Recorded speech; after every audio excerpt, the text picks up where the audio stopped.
Hi, this is Delegate Chris Anders on my way back down to the state capitol, and yes, it is snowing, so I have a feeling my normal 4.5, 5 hour drive might last a little bit longer, but I wanted to give you just a quick video update.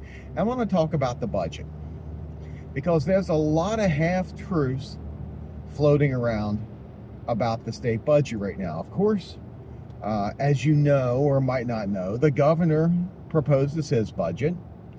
Then the state Senate gets it, guts it, plays with it, and turns out the state Senate budget. Then the House does the same thing. And when it's all said and done, all three branches, all three bodies fight over what's actually in the state budget. So let's talk about this a little bit. Let's talk about, first of all, the state Senate budget. The state Senate budget actually came out with the governor's requested 10% income tax break. Now, if you know me, you know I'm about eliminating taxes, not just, reducing them, but this is a step in the right direction, although for most people it boils down to about a 0.4 of a percentage point reduction in the state income tax. Still, it's heading the right direction. But what the state Senate also did is they turned around and took $175 million out of our surplus fund, the rainy day fund. A lot of this came from one-time federal dollars, and they used it to prop up the budget. So while the governor asked for less money, the state Senate actually made the budget larger. It increases spending by $58 million over last year, and if you add all the supplementals the state Senate's been voting on, about another 200 plus million, we're nearly $300 more million than last year. But they keep talking about this 10% income tax break. Oh, and at the same time, they took the Hope Scholarship funding, which the governor asked for $338 million. The state Senate did $300 million.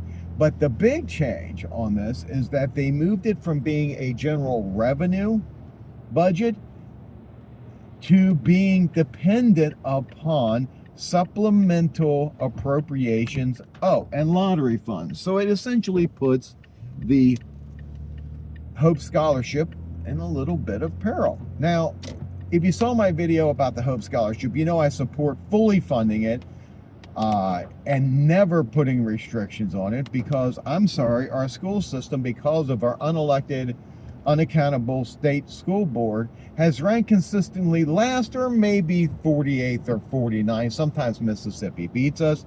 So the only hope for our children to get a good education is through the Hope Scholarship funding. We cannot continue to, let our future go to schools that are ranked 47, 48, 49th, or even 50th in the nation. That's totally irresponsible.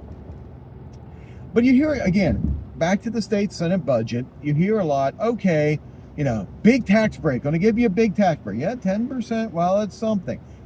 But when you increase government spending, you're increasing inflation, because government spending is a tax. Somebody's got to pay for it. And of course they'll go, oh, it's just federal money. Well, where does that federal money come from? The federal money comes from, other taxpayers. But more recently, they've just been printing money out of thin air, which creates the inflation tax that is destroying the middle and lower classes. Everybody goes to the grocery store. You can't afford really to feed a family. And as inflation creeps, so does your house's value, so your property taxes go up. A responsible budget would have cut spending and cut taxes. Because unless you cut spending, inflation will continue to grow, and that little 0.4% income tax reduction that you end up with has no chance, zero, of offsetting the inflation tax. Now we're waiting for the House budget. I'm going to take a look at that this evening when I get to Charleston, if I make it there. And we will see just how bad the state House budget is. I heard that they also are messing around with the Hope Scholarship, and they only gave a 5% income tax reduction, which works out to be about 0.22% off the state income tax. But I bet you they're also spending money on just about everything. Every day in the State House, we are voting for more welfare for this, more welfare for that, more money for this, more money for that. I'm not. I'm voting against everything. And everybody considers me cold-hearted. But the fact of the matter is we can never, ever reduce taxes and get rid of the hyperinflation unless we reduce spending. I'm sorry. Providing yet more welfare for able-bodied West Virginians is insane. We are a free people in a constitutional republic, and everybody should take care of themselves. So all that being said, I will be putting together an analysis of the State House budget, and I'll be sure to get it posted as well. Again, on Friday, the state Senate voted for their budget. It is a bad budget. The right vote on that was no.